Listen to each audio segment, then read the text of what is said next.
Shalom, hai guys yang terkasih dalam Yesus Kristus. Mari pada kesempatan ini saya mau mengantar umat beriman untuk melihat satu poin penting dalam ajaran gereja Katolik yang kalau seandainya salah kaprah, maka tindakannya pun lebih bobrok daripada sekedar yang Anda bayangkan. Apa itu? Ikutilah selanjutnya. Judul yang saya berikan pada permenungan kita kali ini adalah aborsi dalam gereja Katolik. Mengapa gereja Katolik melawan? Saudara-saudara umat beriman yang terkasih, Gereja Katolik menentang segala bentuk prosedur aborsi atau pengguguran kandungan yang tujuannya langsung adalah untuk menghancurkan embrio, blastosis, zigot atau janin atau fetus, karena berpegang pada keyakinan bahwa kehidupan manusia harus dihormati dan dilindungi secara mutlak sejak saat pembuahannya. Saudari-saudara umat beriman yang terkasih, dan mengapa gereja Katolik menolak aborsi itu sendiri? Nah, oleh karena itu pada kesempatan ini saya mau menghantarkan umat beriman untuk mengerti secara lebih jelas bahwa sesungguhnya adalah aborsi yang adalah menghancurkan kehidupan yang ada di dalam diri seorang bayi, itu sama dengan perbuatan dosa. Oleh karena itu, gereja Katolik mengatakan sangat kuat mempertahankan pandangannya bahwa aborsi harus dilarang karena berkaitan dengan hak asasi manusia. Manusia mempunyai hak asasi karena ia adalah ciptaan Allah. Ia diciptakan menurut gambar dan rupa Allah.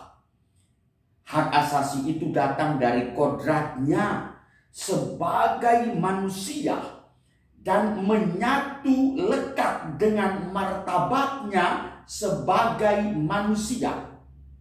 Hak itu tidak dapat diberi atau diambil oleh orang lain atau institusi lain, melainkan melekat dengan dirinya sebagai manusia.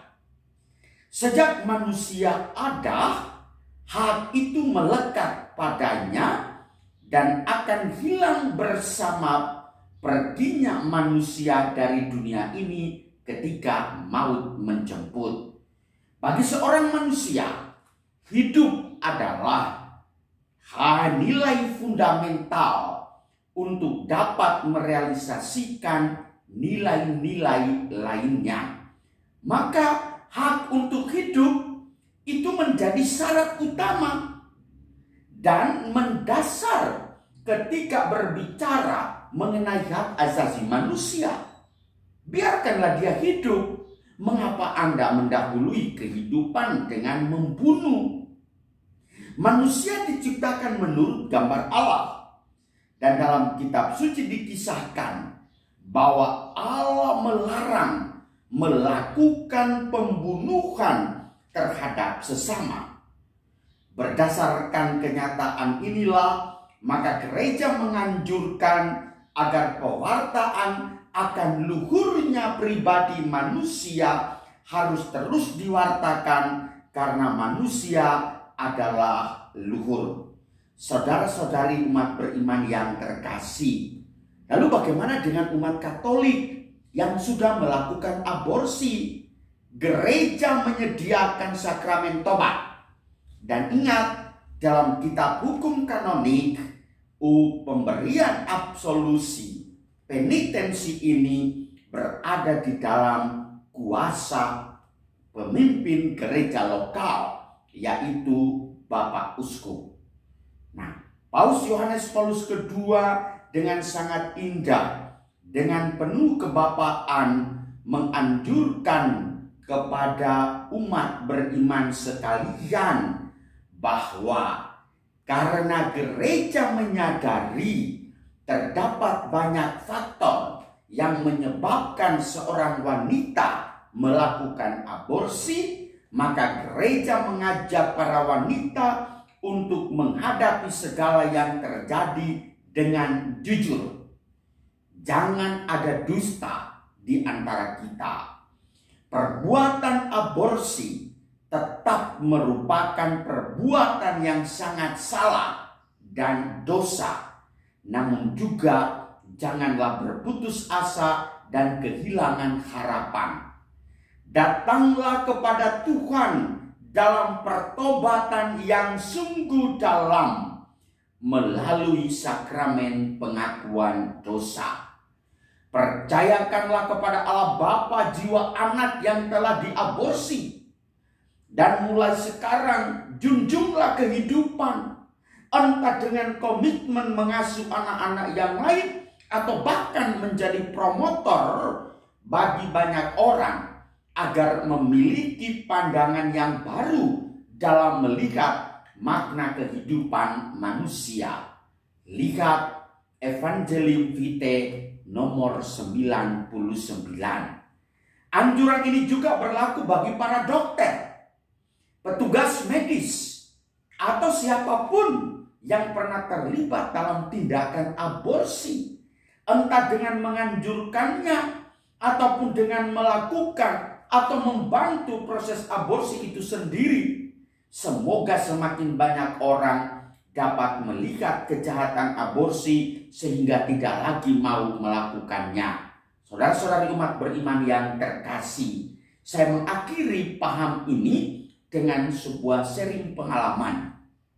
Pernah seorang ibu datang kepada saya dan mengatakan bahwa, "Pastor, menurut anjuran dokter, janin anak bahkan di dalam kandunganku itu sudah cacat. Oleh karena itu, dokter menganjurkan supaya saya melakukan aborsi." Geram saya, marah luar biasa. Gereja Katolik tidak pernah mengajarkan orang berbuat aborsi. Anda menghormati martabat manusia, junjunglah hak hidup. Anda melakukan berarti Anda itu berdosa. Lalu dia mengatakan, bagaimana ini nanti? Saya katakan kepada dia, mari kita membuatkan perjanjian. Lahirkan anak ini nanti. Kalau seandainya anak ini cacat, berikanlah kepada saya. Saya akan merawatnya. Tetapi kalau memang dia normal, berikanlah kepada keluargamu. Ternyata tiba saatnya melahirkan. Sang suami yang berdiri di samping dia melihat anaknya itu normal, langsung telepon mengatakan, "Pastor, terima kasih atas anjurannya. Anak saya normal." Puji Tuhan, haleluya. Mari sadarlah akan hal seperti ini. Semoga Tuhan menguatkan, meneguhkan, supaya jangan sampai Anda berbuat dosa. Deo gratias. Amin.